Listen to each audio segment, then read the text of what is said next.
un par de premios, por ahí me comentaba, pero creo que más que hablarnos de Cenital que Sebastián Uribe. Entonces, bienvenido a esta charla, gracias por compartir este tiempo con nosotros. Y nada, pues te dejo a ti para que hagas tu presentación, Sebastián. Ok, gracias Camila, muy amable. Bueno, de nuevo mi nombre es Sebastián Uribe Sanabria, yo soy el CEO y fundador de Cenital.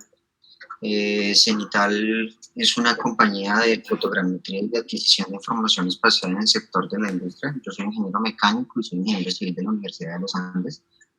Adicionalmente soy PMP. Llevo ya trabajando con todo el tema de fotogrametría más o menos unos 4 años en diferentes proyectos y pues ya arrancando les voy a mostrar un poquito de la experiencia que hemos tenido y ya nos enfocamos un poquito más en lo que es la fotogrametría. Entonces, bueno, ¿qué casos de éxito hemos tenido nosotros como compañía o como startup? Primero, estamos reconocidos como uno de los 15 emprendimientos con mayor contenido e innovación en el sector de infraestructura, ya que hacemos una convergencia tecnológica de temas de drones, cámaras, RGB multiespectrales, termográficas, hiperespectrales, temas de realidad virtual, realidad aumentada, BIM, impresiones 3D.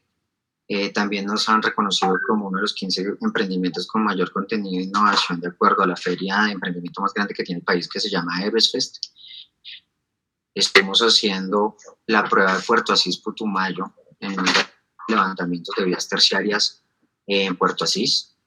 Adicionalmente fuimos los que hicimos el levantamiento del puente de Chirajara cuando se desplomó y vino la ACI, la American Concrete Institute. Entonces, por medio de un modelo fotogramétrico, hicimos todo el levantamiento de fisuras y de patologías del puente, donde ahí se decidió pues el tema de si se tomaba la decisión de hacer la implosión del puente como tal. Y pues hemos trabajado mucho en sector vías, sector carretero y de infraestructura como tal del país. Entonces, ya entrando un poquito en materia,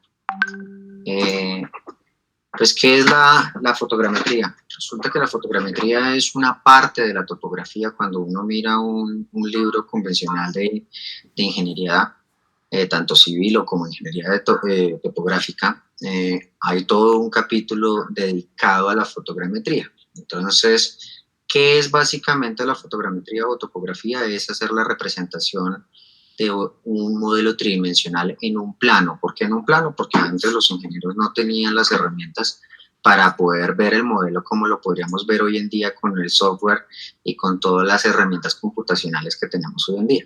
Entonces, se usaba la topografía para hacer esas representaciones de 3 dimensiones en 2 dimensiones, como se puede ver acá, que las montañas se representan por medio de curvas de nivel que pasan a un plano, y así sucesivamente. Si quieres, pues compartir pantalla, no la estamos viendo en este momento, para que puedas iniciar con la presentación. Espérame. Una ventana, de igual manera le decimos a todas las personas que nos ven en este momento que estamos pendientes del chat en vivo. Vamos a tener un espacio al final de la charla para unas preguntas, para que toda la gente que está interesada en este tema de fotogrametría y tenga preguntas puntuales para Sebastián, al final vamos a tener un espacio para responderlas. Entonces estamos súper atentos a sus comentarios y a todo lo que nos tengan que decir por el chat en vivo. Ok, ¿ya están viendo la pantalla compartida o no? Dame un segundo, aún no. En teoría ya se debería estar viendo. Bueno, listo. ¿Ya se ve? Ahora sí estamos viendo tu pantalla. Ah, ok, qué pena. Entonces, bueno, todas estas fotografías que son lo que les estaba hablando del tema de los reconocimientos, de lo del Chirajara, del tema de las vías, y pues ya entrando ya, vuelvo y retomo. Sí, ya se ve, entonces... Listo. Entonces, ya hablando del tema de topografía, pues es la representación tridimensional. Y al final este cuadradito que se ve acá arriba, ¿sí ven el mouse o no? Dime tú, Camila, por favor. ¿Sí están viendo el mouse? Acá. No. ¿No? No, el mouse no lo... Ah, no, pero sí, ahí está. Ok, dame un Sí, está segundo. Listo, ya acá con esto. Entonces resulta que acá todo este modelo tridimensional lo que se hace el topógrafo es tomar mediciones en cada uno de los pedazos, tomar coordenadas en X, Y y Z, que es, X es la longitud, latitud, y Z es la cota, que es la altura, y se representa en un plano.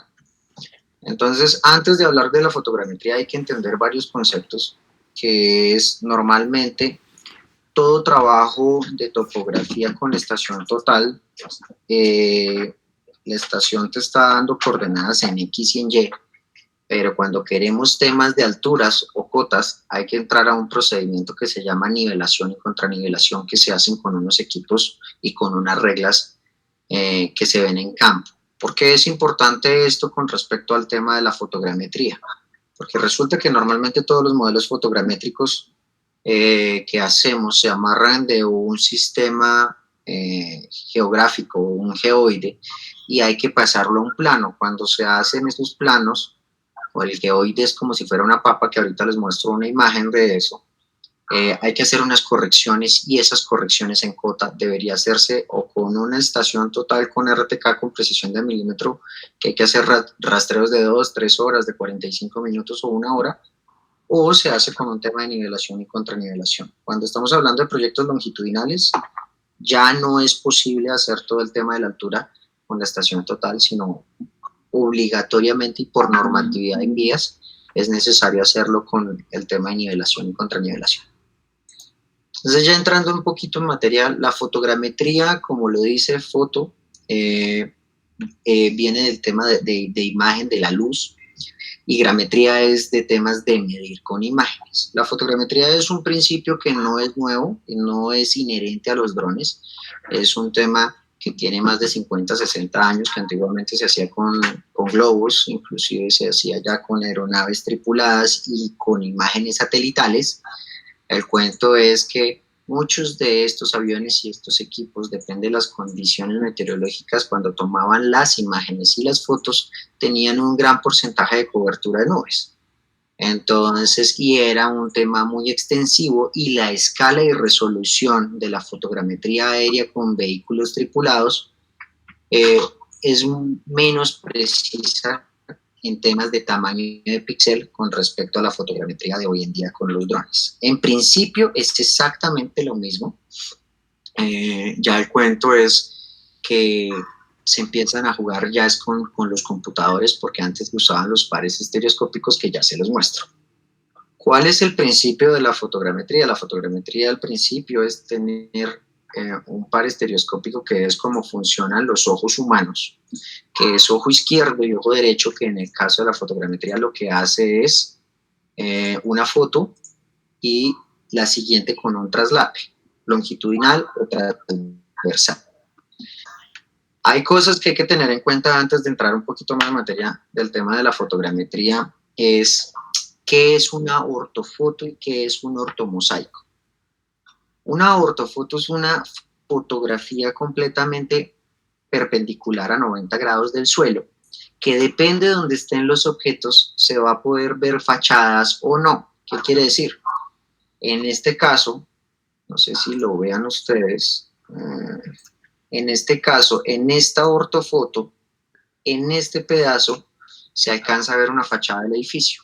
Eso no es un ortomosaico, eso es una ortofoto, que es ortogonal al suelo, pero si se aleja del punto focal, es decir, del centro de la fotografía, va a tener distorsiones. A medida que se va alejando, voy a empezar a tener distorsiones, y en teoría ahí no podría hacer mediciones de precisión. En cambio, si yo ya estoy más cerca al punto del centro de la foto, es decir, de la parte focal, se empieza a ver como si fuera un ortomosaico. Que el ortomosaico es una imagen, una única imagen plana corregida, que sale de la unión de muchas ortofotos. Vamos a ver acá siguiente. Entonces resulta que antiguamente, ¿qué era lo que se usaba? Se usaba un par estereoscópico, que es esta maquinita que las personas ponían acá los ojos y ponían una foto aérea y la otra.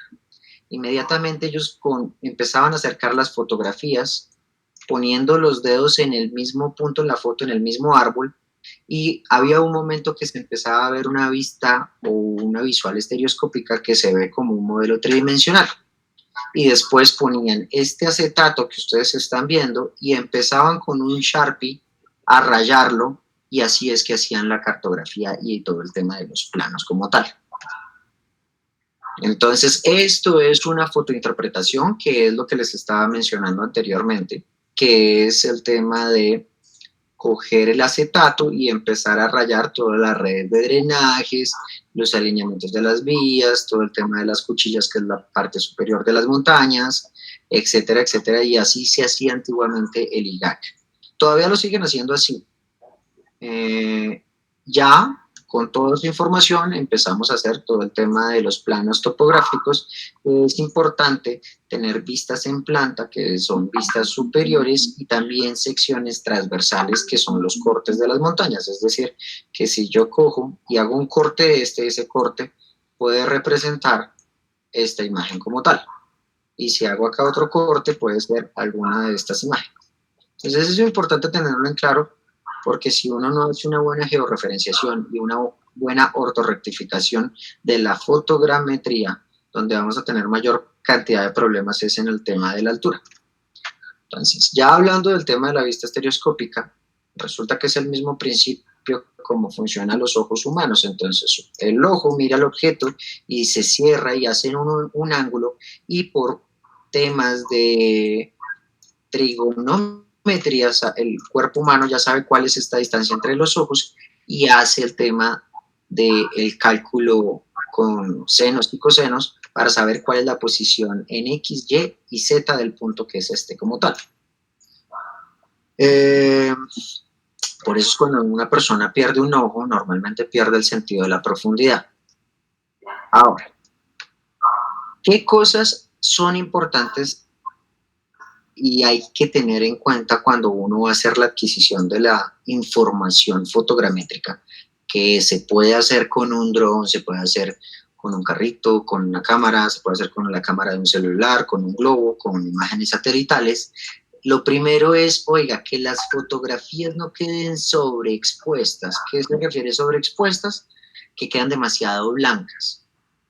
Esto es importantísimo, porque si quedan completamente estalladas o sobreexpuestas, no voy a poder ni siquiera con Photoshop o con ningún programa de edición recuperar información de la imagen como tal, y entonces el vuelo ya no nos va a servir. Entonces, cuando se hacen los vuelos fotogramétricos con aeronaves tripuladas o con drones, es supremamente importante todo el tiempo hacer correcciones de temas de ISO y de apertura del sensor como tal. La siguiente es que las fotografías preferiblemente que no queden subexpuestas, que son oscuras.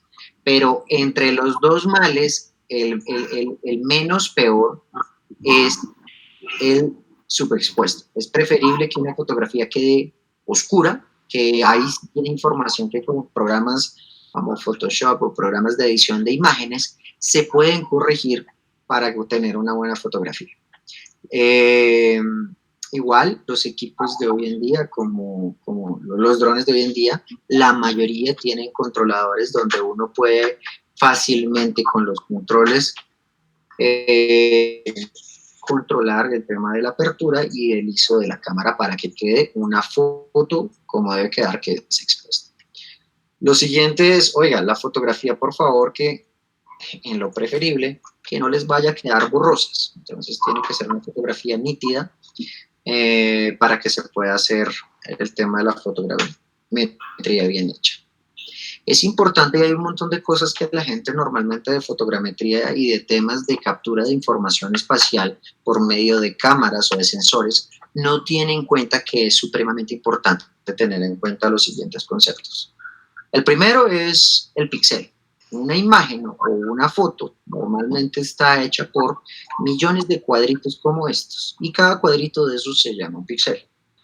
Resulta que cuando estamos hablando de resoluciones, entre mayor cantidad de píxeles tenga una foto, va a ser mucho mejor. Entonces ahí es cuando uno dice, oiga, ¿qué cámara tiene? No, es una cámara de 20 megapíxeles, 12 megapíxeles, que eso lo que me va a decir es que en un formato de 4:3 o de 16:9 van a ver esta cantidad de píxeles. Si estamos hablando de una fotografía, perdón, de una cámara de 12 megapíxeles, normalmente estamos hablando de 3000 píxeles de alto por unos 4000 píxeles de ancho, que cuando estamos haciendo la multiplicación, 3 por 4, 12, son los 12 megapíxeles que se hace referencia.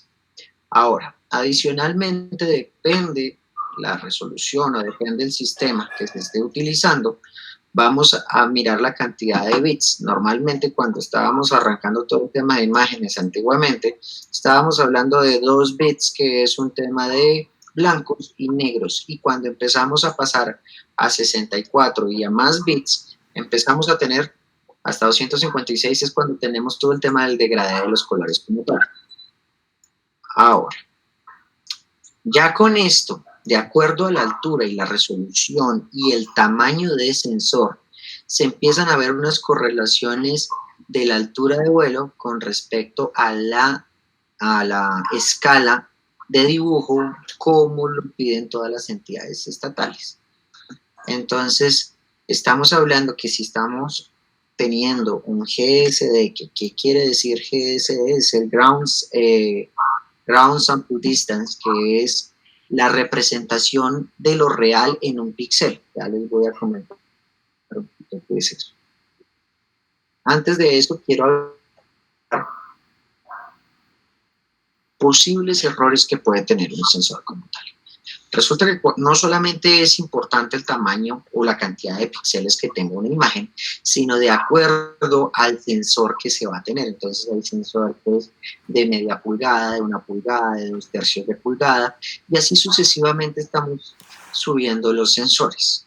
Resulta que, por ejemplo, hay un fenómeno que le pasó a una marca de drones, que pusieron un sensor bastante grande para esa cámara que estaba miniaturizada.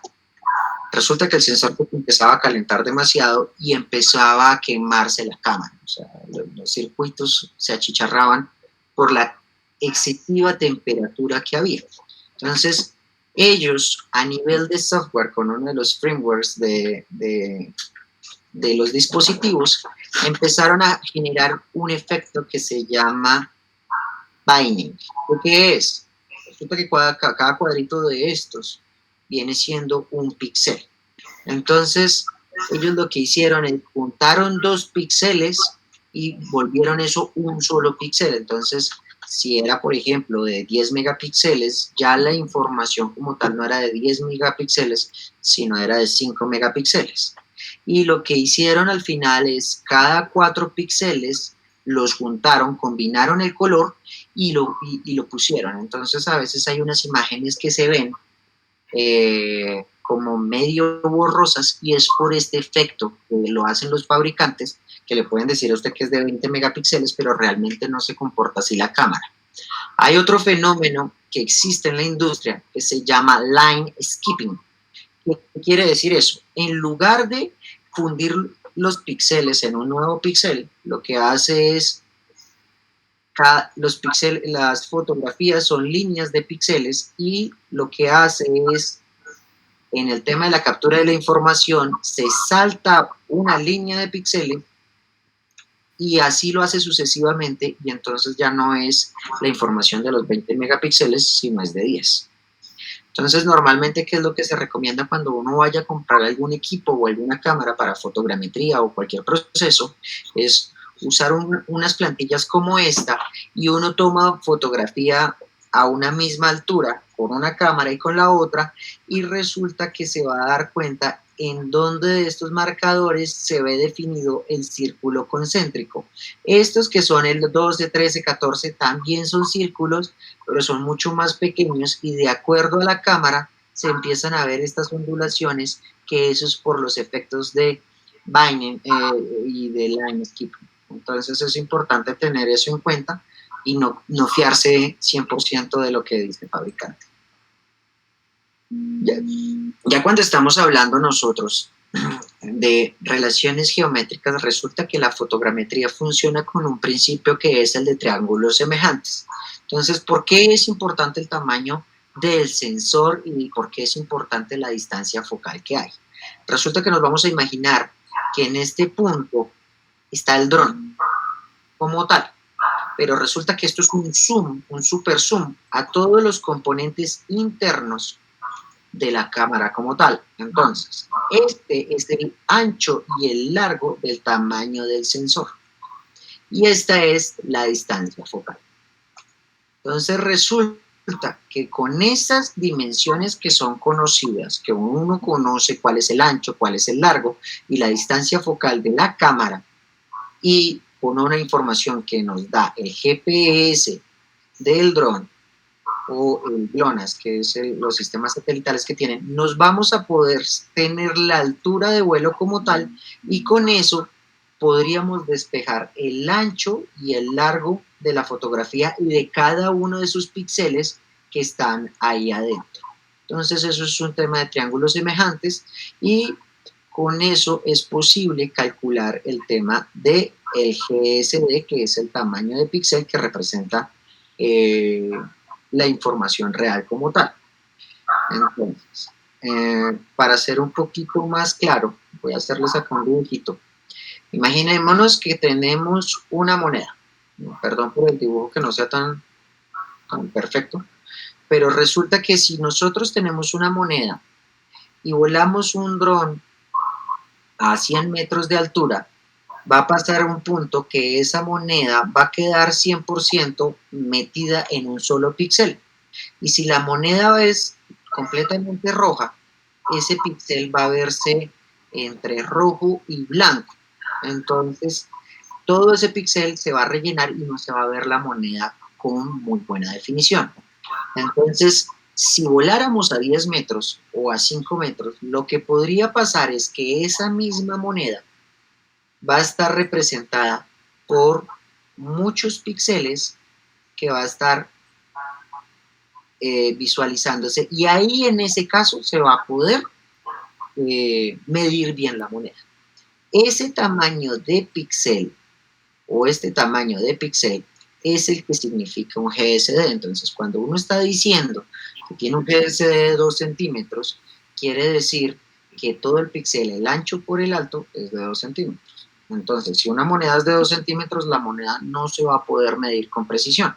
Pues lo que se recomienda es más o menos es que esos GSDs, para que yo pueda medir, por ejemplo, una moneda de 2 centímetros, tenga que tener un GSD de 10 veces más del tamaño que se quiere medir. Es decir, si la moneda mide 2 centímetros, tengo que medir esos 2 centímetros, dividirlos entre 10, y eso me va a dar un GSD de 2 milímetros, donde que si quiero medir con precisión esa moneda, mi GSD debería ser de 2 milímetros, no de 2 centímetros, que es un error muy, muy frecuente y muy común en todo el tema de la fotogrametría, como se viene haciendo hoy en día en Colombia.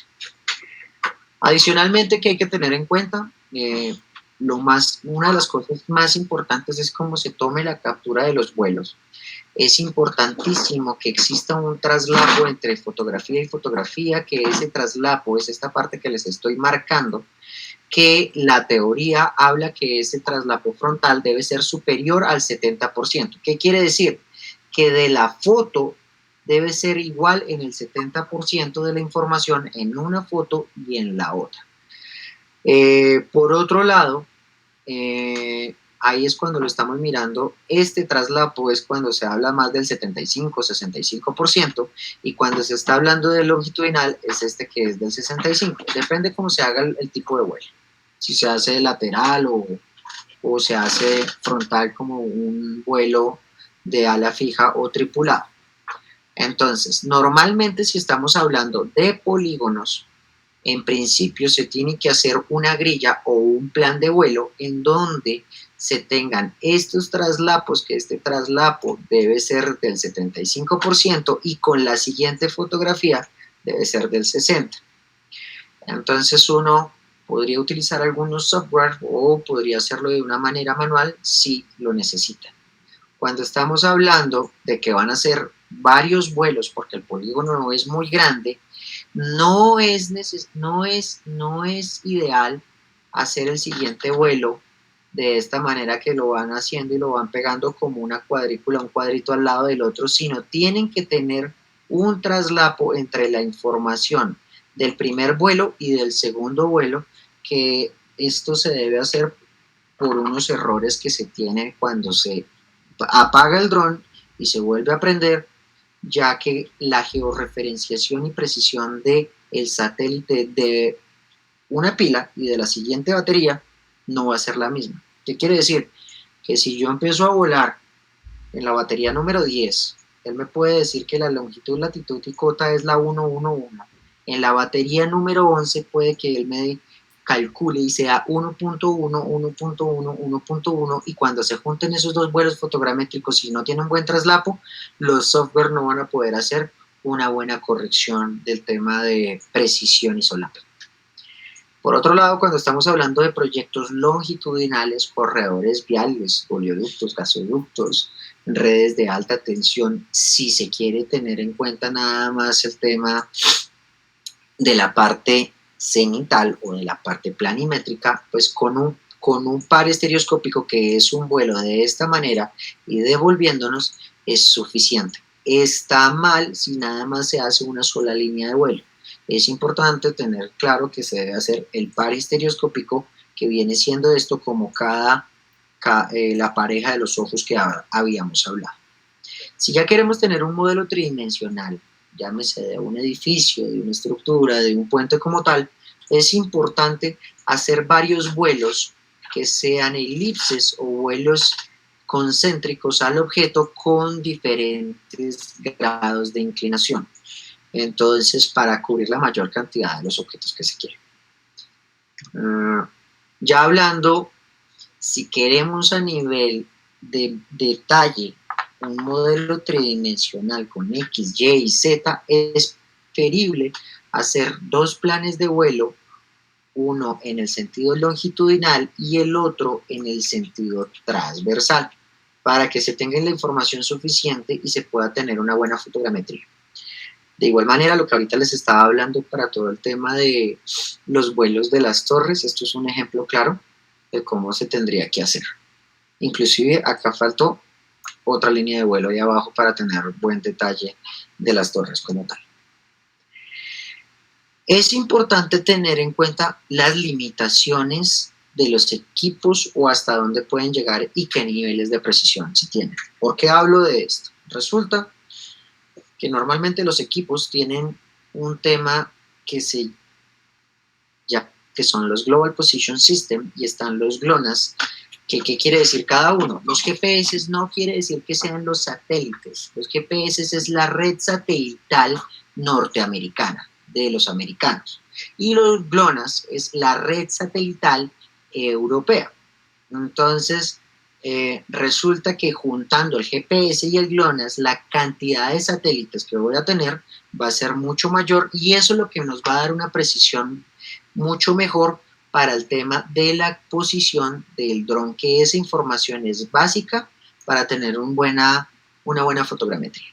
Entonces, ¿qué es lo que pasa? Resulta que el dron lo que manda es una señal que llega al satélite y se devuelve, y lo que hace es toma el tiempo. Resulta que lo que pasa es un tema de física, que la velocidad es igual a la distancia sobre el tiempo. Entonces, cuando él mide el tiempo y sabe la velocidad de la onda, entonces, ¿qué quiere decir? Que la velocidad por el tiempo va a dar la distancia.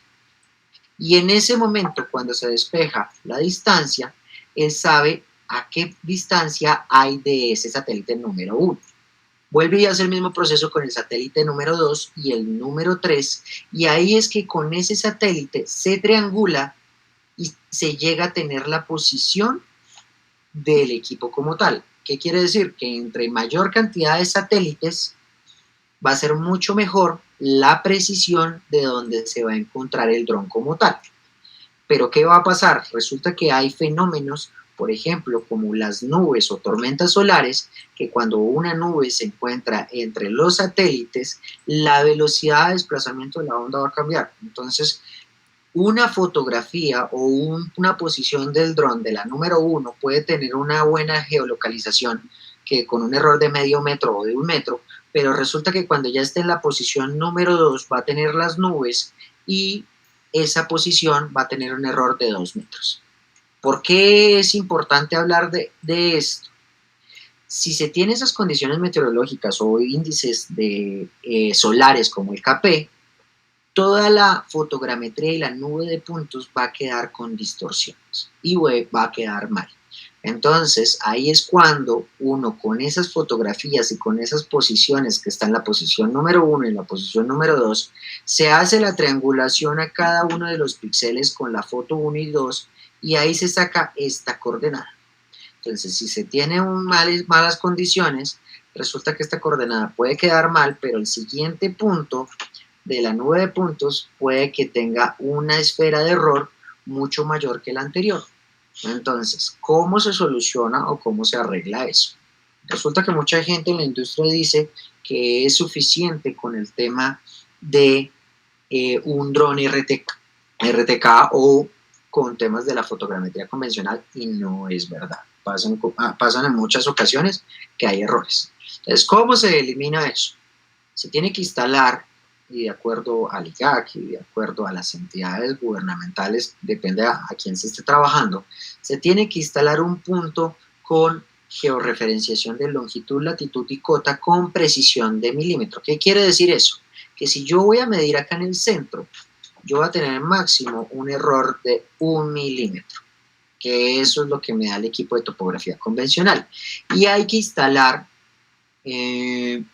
los puntos de fotogrametría de una manera equidistante y distribuida en toda la área. ¿Qué quiere decir equidistante? Que preferiblemente entre todos los puntos de control exista una distancia similar para que el error o la corrección sea homogénea. Hay otro gran error, resulta que ponen, mirándolo en planta, viéndolo desde arriba, ponen un punto de control acá y ponen otro punto de control acá y otro punto de control acá para un lote de esta forma. Resulta que eso es un error muy grande porque lo que hace los puntos de georreferenciación o los puntos, los GCP, es amarrar todo el modelo para que se posicione. Si uno pone nada más un punto, todo el modelo va a empezar a pivotear como si fuera una tabla sobre un balín, que puede que un pedazo de la tabla esté acostado y otro pedazo esté levantado. Que eso es un error. Con 2 puntos, ¿qué va a pasar? Va a empezar a pivotear, es decir, se va a empezar a mover, pero la tabla, si tiene 2 puntos de apoyo, se va a empezar a mover para allá y para acá. Entonces no está bien. Entonces uno debería poner los puntos como si fuera un trípode, como mínimo 3, para que se pueda establecer. Si se ponen 3 puntos y son colineales como esta manera, va a empezar a moverse esto como una tabla para allá, para acá, y ahí va a empezar a haber errores en todo el tema de las correcciones que están haciendo en estos grupos. Igual es preferible y se recomienda que sea más de 5 puntos de control equidistante en los vértices y adicionalmente poner puntos en el centro. Eso es importantísimo, que eso normalmente en la práctica no es que lo hagan muy bien. A ver, seguimos por acá. Ahora, cuando yo les estoy hablando que por qué más se pone puntos de control, resulta que el mundo no es una esfera, el mundo es una papa, que la papa se llama geoide. Entonces, el geoide es un modelamiento matemático de representación de la papa, que la papa viene siendo esta superficie. La Tierra no es esférica, tiene una forma irregular como esta. Los matemáticos hacen modelos matemáticos geoidales que dicen que es una aproximación geométrica. Entonces, ¿qué es lo que pasa? Si nosotros nos quedamos nada más con la información de longitud, latitud y cota que tiene un dron o que tiene un vehículo aéreo tripulado sin puntos de control, puede que me esté sacando todo el tiempo la altura del geoide y no me esté sacando la altura real. Entonces, cuando yo pongo los puntos de control en la Tierra y los estoy poniendo, lo que estoy haciendo es que ese plano lo estoy pegando lo más posible hacia la superficie como tal. Entonces ahí es cuando se tienen estos tipos de errores y hay que saberlos controlar muy bien, depende de la zona donde se vaya a manejar. Y más si son proyectos longitudinales superiores a 5 o 10 kilómetros. A ver si vamos por acá. Vamos de tiempo. Entonces, estos son varias o algunas de las proyecciones ortométricas que existen. Entonces, una, por ejemplo, es la plana o cenital, que es mirándolo desde el eje del mundo, mirándolo desde arriba, que se ve de esta forma. Se ve desde arriba. El siguiente es una cilíndrica que se ve así, que se coge y resulta que se hace un cilindro y se proyecta esto, pero cuando se hace esa proyección, estoy metiéndole error al modelo. Entonces, una de las formas más utilizadas o de las más frecuentes es esta, que se parte el mundo como naranjas y ahí hay que saber cuál es el punto de origen de acuerdo a la zona horaria o de acuerdo a la localización. Se usa un eje coordenado para hacer toda la georreferenciación. Yo sé que esto es medio complicado, pero hablar de fotogrametría en 45 minutos es un poquito complicado. Esto es un tema de normatividad que no lo voy a ahondar. Y ya vamos a hablar de temas de planes y planes de vuelo. Resulta que hay softwares, los drones o software libres o lo que sea, que me permiten a mí hacer un plan de vuelo de acuerdo al equipo, de acuerdo al GSD, que es la precisión que se necesita, y de acuerdo al nivel de traslapo y altura que vamos a usar. Resulta que muchos de estos software lo que hacen es disminuyen en un 33% las capacidades de los equipos como tal, entonces los rendimientos que se van a hacer son mucho menores. Y la otra es que muchas de estas plataformas todavía no son tan estables y a veces cuando están haciendo trabajos muy grandes se pueden perder los equipos. Entonces la manera antigua de hacer un plan de vuelo era como sale de acá, que se marcaba las alturas y hacía uno el cálculo en Excel, pero resulta que ya todos estos software lo están facilitando. Lo que hay que aprender es a sacar eso, porque a veces en el campo y en zonas rurales es difícil que estos software a veces funcionen bien, a veces fallan mucho. Entonces, ¿qué es lo que hace? Una vez uno toma todas las fotografías, que aquí lo estamos viendo en planta, que este es uno mixto, la grilla es una grilla mixta, sale una cosa que se llaman puntos de amarre o tie points. Los tie points son aquellos puntos iniciales de georreferenciación donde son de alto contraste. ¿Qué quiere decir alto contraste? Por ejemplo, es el rojo y el blanco, que el software lo que hace es busca aquellos puntos donde es fácil identificar un píxel. Entonces él saca una nube inicial, que son esos puntos de amarre. No quiere decir que la fotogrametría o el modelo tridimensional se vaya a basar en los tie points y es preferible que no amarrarse de ahí porque eso tiene demasiada distorsión. Después de esos tie points sale una nube de puntos densificada. Entonces, eso es por medio de todo lo que habíamos hablado de la triangulación. Cada punto de eso se tiene las coordenadas en X, en Y en Z.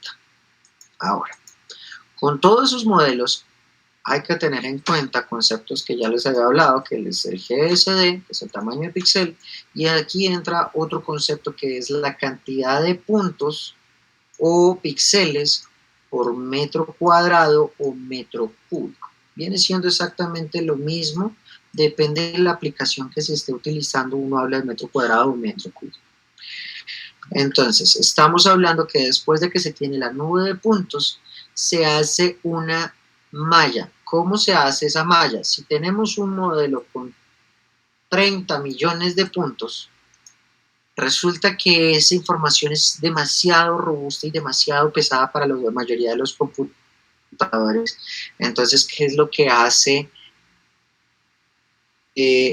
la modelación de métodos numéricos es cada 3 puntos, acá hay un punto, acá hay otro punto y aquí hay otro punto, lo que hace es triangula, y una vez se triangula, esa información ya no son 3 puntos, sino se vuelve un solo triángulo. Entonces eso lo que genera es, reduce el modelo no de 30 millones de puntos, sino lo reduce a 10 millones de triángulos y la información se vuelve mucho más fácil para procesar y manejar. Pero tiene un error que es suaviza el modelo. Estos son tipos de visualizaciones de mallas. Unas son monocromáticas que no tiene color, este es de más dependientes y de reflectancia, este es de alturas igual que este, pero esto es como la vista convencional de los topógrafos cuando hacían el tema de cartografía, y esto es por medio de colores, que lo más bajo es lo azul, que es lo frío, y lo más alto es lo rojo. Ya una vez uno tiene la nube de puntos, lo que hace uno es una clasificación. Entonces clasifica y empieza uno a mandar a otras capas o eliminar todo lo que son las estructuras como está en esta parte. Por otro lado, después uno tiene que clasificar toda la vegetación para dejar una cosa que se llama MDT, Modelo Digital de Terreno. Todo lo anterior se llama modelo digital de superficie, que corresponde a las casas, a los árboles, a las torres, absolutamente todo. Entonces, cuando uno lo filtra y nada más deja la tierra, lo llama MDT o DEM, Digital Elevation Model, que es el modelo digital de elevación, que viene siendo el mismo representación de la tierra en el suelo.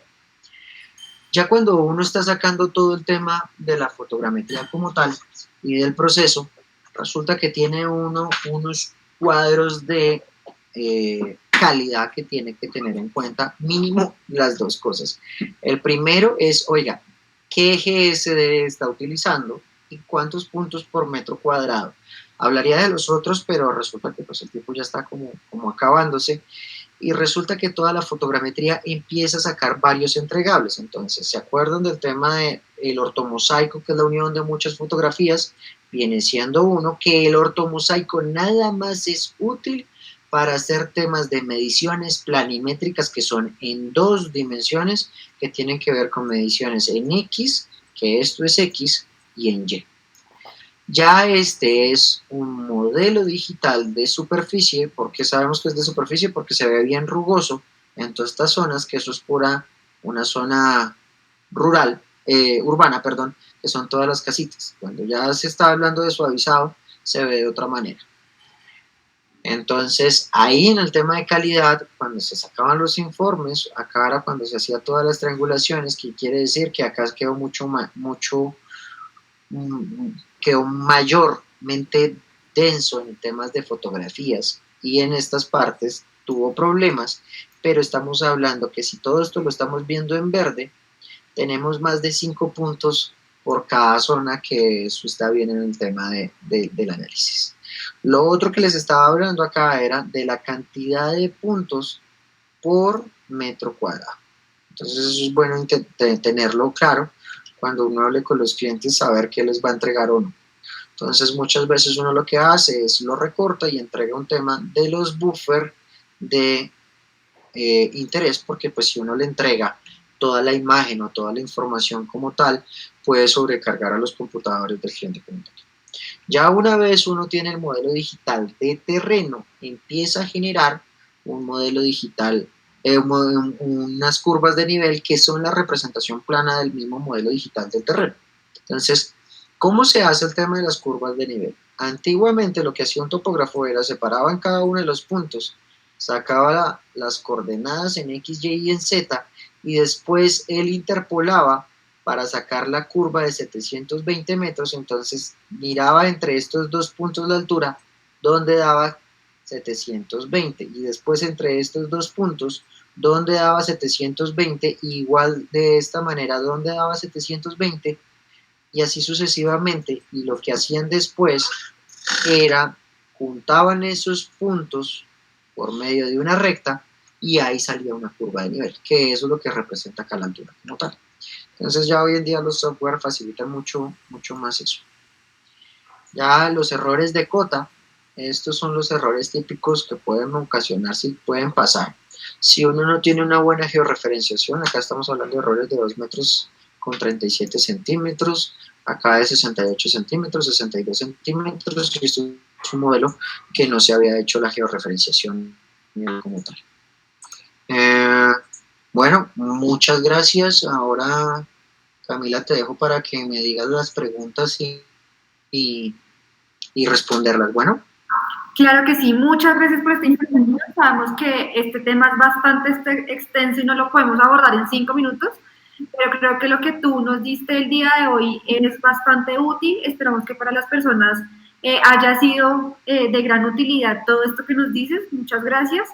Bueno, vamos a empezar con el tema de preguntas y comentarios. Aquí Luis Felipe Barrera nos decía, el sistema europeo es conocido como Galileo y el GLONASS es el sistema de navegación ruso. A lo que Daniel nos responde, sí, es conocido, se considera europeo por lo que, sí, así es, se considera europeo por lo que Rusia hace como parte de Europa, pero efectivamente el ruso es GLONASS. No sé si tienes algún comentario frente a esto. No, tienes razón. Bueno, y el otro nos dice Iván López, dice, ¿qué equipo es más efectivo para los puntos de control? ¿Y cuántos puntos se recomiendan para ciertos proyectos o cómo se define este tema? Bueno, es diferente, digamos, por ejemplo, si son proyectos longitudinales, si son longitudinales se debe tener, por ejemplo, de acuerdo a normatividad en vías, se debe tener un punto, si es un tema de nivelación y contranivelación. ¿Qué quiere decir? Que cada 10 metros debería yo tener un punto de amarre y de control. Eso se hace hoy en día con el LIDAR y se hace hoy en día con temas fotogramétricos cuando van a recibir, de acuerdo a normatividad en vías. Igual para los proyectos de acueducto, funciona exactamente igual, cada 10 metros. Cuando ya estamos hablando de los polígonos, hay que mirar si cómo es la topografía, entonces si es muy plana o es muy escarpada y si hay mucha vegetación o no. Entonces se puede estar variando de un punto cada 10 hectáreas, 20 hectáreas, un punto de control. Depende el GSD y la cantidad de puntos por metro cuadrado que se quiera. Vale, otra pregunta es, desde tu experiencia, ¿cuál es el equipo comercial más básico con el que se puede obtener fotogrametría de calidad? Yo diría que con cualquiera. ¿Qué es el cuento? Si tú quieres, por ejemplo, un GSD de 1 centímetro y lo vas a hacer con un Spark, que es un dron con un pequeño sensor, te toca volar a 40 metros. Pero si ya lo vas a hacer, por ejemplo, con una cámara, con una DSLR, una Canon, y vas a volar a 150 metros de altura, que esa es con un sensor mucho más grande, puedes también obtener el mismo GSD a esa altura de 1 centímetro.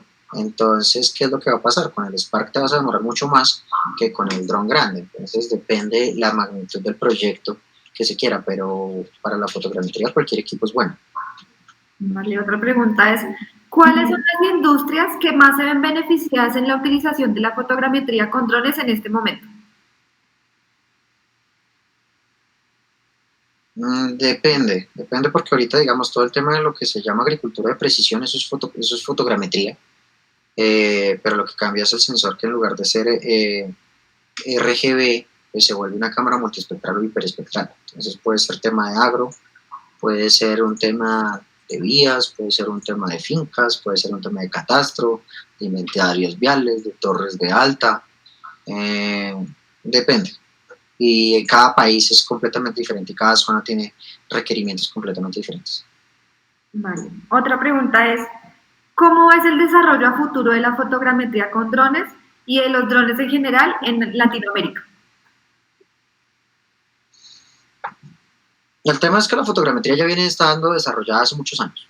O sea, no es que sea con drones o sin drones, es exactamente lo mismo. O sea, lo que están haciendo es un trabajo de ingeniería, que es una herramienta más. Es como decir que un corredor de bolsa es a un computador porque está viendo los números y las estadísticas en un computador y el computador es el corredor. No, es una herramienta más. Entonces, pues ya viéndolo así, toca hacerlo bien hecho, independientemente con qué equipo o en dónde se haga. El punto es una necesidad, que es lo que pasaba. Antes con la fotogrametría aérea era rentable para las compañías cuando estábamos hablando de 1000 hectáreas para arriba, que todo lo que había en un nicho de 1000 hectáreas para abajo con fotogrametría no era rentable, no era útil. Entonces, y resulta que los topógrafos convencionales se hacen levantamientos de 0.5, 0.4, 1.5 por mucho hectáreas por día. Y entonces ellos tienen como un tope de 10, 20 hectáreas para volverse rápidos. Entonces había un nicho completamente desatendido, que era entre las 10 hectáreas y las 1000 hectáreas, que ahí es donde entró muy bien el tema de la fotogrametría con drones, que ya se puede hacer mucho más rápido, más económico que la topografía convencional. Vale, súper. Otra pregunta que nos hace Carlos Ardila es, ¿qué tal es Drone Deploy para el procesamiento de las imágenes en la nube? Es bueno para procesar, hay mejores. En mi concepto, limitantes que tenía, yo hace mucho no lo utilizo, pero limitantes era la cantidad de imágenes de procesamiento que tenía como tal. Entonces, cuando uno ya tiene proyectos extensivos, no lo dejaba uno procesar. Lo importante de los software es el postprocesamiento de la nube de puntos y de la malla como tal. Vale. Nos dice Mateo Vargas, ¿existe error en áreas con el levantamiento realizado solamente con drones? ¿Sería necesario corregir con puntos de precisión?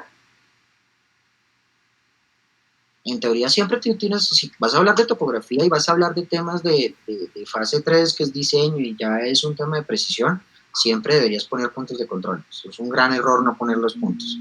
Pero nada más en Cota tenemos unos errores más o menos de 25 metros siempre, que se hace nada más con los drones, por temas de cambios de coordenadas de geoidales a ortométricas. Que si no necesitan tanto error y toleran un error de 30 metros, hágalo sin puntos de control. Pero hay que ser muy claro con los usuarios y con los clientes de que si no se hace con los puntos van a tener ese error, y es probable que lo tengan. Esa era la pregunta, ¿cierto? Sí. La precisión. Bueno, y ya que nombras el tema de los clientes y todo este rollo, voy a la siguiente pregunta, es, como empresario, ¿cuáles son los principales desafíos que has tenido para trabajar en esta industria tecnológica? Son un montón. El primero es, en teoría, el tema de la fotogrametría depende del país, pero en Colombia lo rige, y es una actividad de ingenieros topógrafos y de ingenieros civiles. Entonces resulta que lo que está pasando es que usar un software como Pix4D, como GSoft, como Recap, como Drone Deploy, facilitan mucho las cosas, pero cuando ya están haciendo el tema de los trabajos y no hacen la georreferenciación, quedan los trabajos mal hechos, y ya lo que está pasando es que a la fotogrametría no le están creyendo. Los ingenieros ya no le están creyendo a la fotogrametría porque se han hecho trabajos mal hechos. Y pues es un tema porque mucha gente está ingresando a este campo sin tener unos estudios más profundos del tema. Pues hoy en día mucha gente está aprendiendo la fotogrametría en un día o en dos. Vale, nos pregunta, uy, se me fue, dame un segundo. Nos preguntan desde Chile, Andrés Mena. Hola Andrés. Dice, ¿cuál es el error más común que cometen quienes comienzan en fotogrametría? Entendiendo que se debe tener conocimientos básicos en la materia de la topografía o similar. Inclusive los mismos topógrafos cometen errores cuando están volando porque las imágenes quedan sobreexpuestas, subexpuestas, el traslape no es el que es, hacen alturas de vuelos variables sin tener en cuenta cómo los van a hacer. También hay muchos que el punto de control lo marcan con una X en cal y no le dan precisión a la marca. Hay muchos errores que son comunes. Vale, y hablando de errores, voy a hacer una última pregunta y es, bueno, una de las últimas es, ¿cómo influyen las sombras en la toma de fotogrametría en general? Depende del nivel de exposición y la apertura del lente que tengas. Por ejemplo, cuando tú tienes y estás haciendo un ortomosaico, y lo estás haciendo a las 8, 9, 10 de la mañana o a las 4 o 5 de la tarde, depende de la longitud y la latitud donde estés haciendo el trabajo, te va a generar sombras y entonces el ortomosaico sí o sí te va a salir con sombras. Entonces se puede editar en un programa de edición. Eso es con respecto al ortomosaico en temas de sombras. Igual también produce una dispersión y produce un ruido. Si la foto está muy oscura, lo produce. Entonces ahí es cuando hay que corregir muy bien cuando se esté volando el tema de la exposición. Vale. Bueno, y ahora sí una última pregunta que más que una pregunta es como que les des a todas las personas que están iniciando en este mundo o que tienen que ver con ya temas de fotogrametría con drones, ¿cuáles son esos consejos que tú les darías? El primero es asegúrense que el trabajo les quede bien hecho, porque pues si lo hacen por ganar una vez y no hacer las cosas bien hechas, afectan a todo el mercado, afectan a la gente que puede que lo esté haciendo bien. Si no saben, asesórense, busquen cursos o busquen un posgrado o busquen un tema de diplomados en eso. Inclusive, por ejemplo, en Colombia acá temas como el SENA, hay tecnólogos en topografía que se pueden hacer, porque la mayoría de los errores que hay es en el tema de la mar. Que miren todo el tema de la normatividad, regulaciones, porque también se cometen muchos errores en eso. Y que hagan las cosas bien hechas, o sea, todo el mundo lo puede hacer porque pues hoy en día la tecnología lo está democratizando de una manera interesante. Los mismos programas de fotogrametría como tal, la visión de ellos es democratizar la actividad, pero hay que tener en cuenta que en Colombia, por ejemplo, tenemos regulaciones para todo este tipo de actividades. Y pues que sigan aprendiendo y hagan las cosas lo mejor que puedan. Vale, Sebastián, muchas gracias por este espacio. También quiero decirle a las personas que, pues así como lo acaba de decir Sebastián, es importante conocer mucho más sobre estos temas, capacitarse. Recuerden que nosotros como asociación nos preocupamos por crecer la industria de una forma responsable y por eso contamos con varios cursos. El principal de nosotros es el de piloto. Recuerden que hay que estar certificados ante la Aeronáutica Civil de Colombia o bueno, de cada país, dependiendo de donde nos estén viendo. Y tenemos también cursos especializados. Justamente tenemos un curso de fotogrametría con drones que dictamos en más de 10 ciudades a nivel nacional y también lo dictamos en varios países a nivel latinoamericano como Chile, Argentina y México. Entonces, solo es una invitación a todas las personas para que realmente conozcan más de este tema, que no lo hagan, como dice Sebastián, por ganar un poco más de dinero, sino que realmente si es su pasión, se capaciten, estudien y siempre estén en constante crecimiento en estos temas. De nuevo, Sebastián, te agradezco muchísimo por este espacio, muchas gracias por toda esa información que nos das, por esas respuestas a nuestros usuarios. No sé si quieres decir algo final, si quieres compartir tus redes sociales de la empresa y darnos una despedida a todas las personas que nos ven. Bueno, muchas gracias por el tiempo a todos. Nos pueden encontrar como cenital.com. También nos pueden encontrar en Facebook, Twitter, Instagram, LinkedIn. Y el correo mío es sebastian.uribe@cenital.com. La página web está el teléfono mío, está el teléfono de la parte comercial.